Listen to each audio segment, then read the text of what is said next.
People who have quit their jobs on the spot. What was the moment when you finally snapped? Story 1. I was taken aback when my manager said, "Which is more important to you, your job or your family?" I had requested some time off or certain days of the week off to make regular trips to my parents' house, which was about an hour and a half away, so I could assist until my father recovered from his heart attack. Story 2. I'd been working a part-time job and all seemed to be going well until my manager decided without informing me to change my Thursday night shift. This was a night I had made it clear I could not work due to my full-time job. After a long day of work, I got home, poured myself a glass of wine, and settled in for a blissful evening of peace and quiet. That's when the phone rang. It was my idiot manager's boss asking me why I wasn't at work. I immediately pulled out my schedule and told him exactly when I was supposed to be there. He asked if I was coming in, and I paused for a moment, as if considering it, and then answered, "No, I'm quitting, and I do not regret it for a single second." Story 3. As a teenager, I was hired as a janitor at a movie theater. I soon found out that everyone who was hired the week before was being paid $1 more an hour than me. Despite this, I continued to work hard and perform my job exceptionally, unlike most of the other kids who were slacking off. When I asked a manager if I could get a raise to make up for the difference, I was met with a harsh, "Tough luck." Knowing that I was scheduled for full-time the next week, I decided to take a stand and skipped out on my shift. I never looked back and instead took a road trip with a buddy. Story 4. I was working as a software developer for a company that didn't understand the value of its IT team. We had to put up with a lot of crap there. One day, the only person in senior management who had personally hired us and been our shield against the rest of the company told us he was leaving. I had been promised a sizable performance bonus in lieu of a raise, so I was planning on quitting anyway.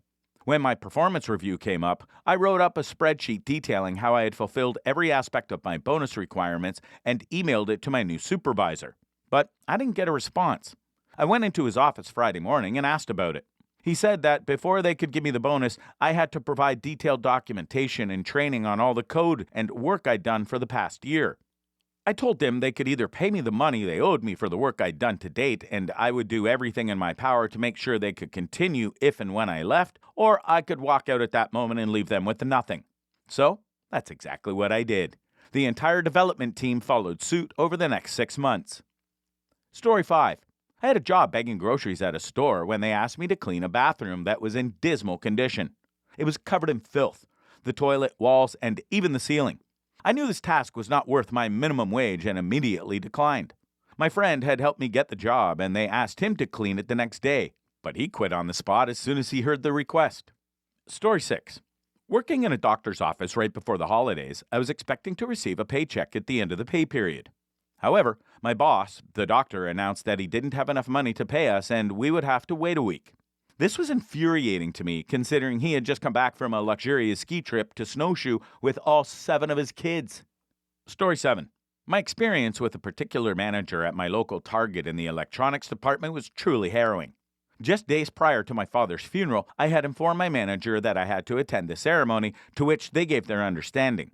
However, the other manager, who was not my direct supervisor, called me while I was at the ceremony to inquire as to my whereabouts and why I was not at the electronics boat cash register. To make matters worse, they then proceeded to explain to me that they had been at the store the same day their child was born. Such insensitivity and lack of empathy were truly appalling, and I have never encountered a more ignorant and inept manager. Story 8. Working at Petland during high school was a truly heartbreaking experience. One morning I arrived to find 2 lovebirds had gotten into a fight, resulting in one losing a foot. When I asked when the vet was coming, my manager kept brushing it off. By midday, it was clear that they were just going to let the bird die. Out of sight, out of mind. Finally, they said the vet would be there in 3 days, as if this were nothing out of the ordinary. I was overcome with emotion and ran out, never to return.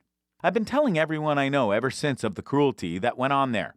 Now, looking back, I wish I had taken more action. At the time, though, I was a teenager who lacked the courage that I have now. Story 9. After my first day working as a telemarketer as a high school senior, I had a feeling something was off. The script was filled with places that had been crossed off, indicating the company had moved around a lot, and the office had taken the look of something that could be taken down at any time. Even the script had pre-made answers to questions like, "How much money is it in total?" That suggested I was bad at math. When I befriended one of the seasoned telemarketers, I was sure something was wrong. He told me they would get people's credit cards and charge them an exorbitant amount of money, which included hidden fees. After that, I decided to quit at the end of the day. Story 10. I was employed at a call center where we handled home retention. It was strictly forbidden to have any paper or pens on our desks due to the risk of stolen account numbers. While I was feeling unwell and blowing my nose, I was written up for having a tissue at my desk. After all that had transpired, I couldn't take it anymore and shouted, "I quit," with my arms in the air, then marched out with my head held high and never looked back. Though I wouldn't suggest it, I didn't suffer any repercussions for my actions. Story 11. I was working at a call center in Canada selling phone packages for a major U.S. phone network. As I spoke with customers, I had access to their average monthly phone bill. I came across an elderly lady with a bill of only $30 per month. She never made long-distance calls, had no need for voicemail, and so on. Knowing that a package worth $120 a month wouldn't be suitable for her, I didn't even attempt to sell it to her. Little did I know that call was being audited, and I was called into the manager's office to be reprimanded. Terrorist strip-off is a term meaning to be yelled at, which is exactly what happened to me. It was 2005, and the package being sold was for landline service. Internet was sold separately by another team. Unsurprisingly, I quit on the spot. Story 12. I worked as a telemarketer for 2 days, but it was not to be.